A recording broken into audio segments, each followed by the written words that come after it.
এবার হঠাৎ করে তিস্তা ব্যারেজের সবগুলো গেট খুলে দিল ভারতের দাদারা। এই তো কিছুদিন আগেই ত্রিপুরা রাজ্যের ডম্বুর গেট খুলে দেয়। প্লাবিত হয়েছিল বাংলাদেশের বিশেষ কিছু জেলা। এতে ক্ষতিগ্রস্ত হয়েছিল অসংখ্য মানুষ। মৃতের সংখ্যাও পেরিয়ে গিয়েছিল 50-এর কোটা। সেই রেশ কাটতে না কাটতেই এবার তিস্তা ব্যারেজের সবগুলো গেট খুলে দেয় রীতিমতো রাতের ঘুম যেন হারাম হয়ে গেল উত্তরের মানুষের। হঠাৎ করে কোন রকমের সতর্কতা সংকেত ছাড়াই গেটগুলো খুলে দেয় হুমকিতে পড়েছে দেশের উত্তর জনপদের জেলাগুলো। একে তো তিস্তার ভাঙন, তার উপর এভাবে পানি বাড়তে থাকলে পানিবন্দী হয়ে পড়বেন লালমনিরহাট, গাইবান্ধা, রংপুর, কুড়িগ্রাম সহ বেশ কয়েকটি জেলা। আবহাওয়া অধিদপ্তরের তথ্য অনুযায়ী আগামী দুদিন পর্যন্ত রংপুর বিভাগের জেলাগুলোতে অতি ভারী বৃষ্টিপাতের প্রবণতা রয়েছে।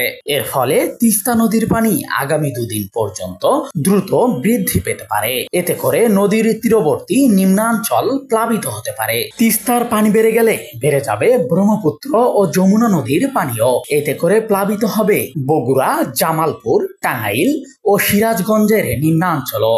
অনেকের মতে ভারতের দাদারা ইলিশ নেবে ঠিকই, তার বিনিময়ে আমাদের উপহার হিসেবে দেবে বন্যার পানি। এ আর কম কিসে।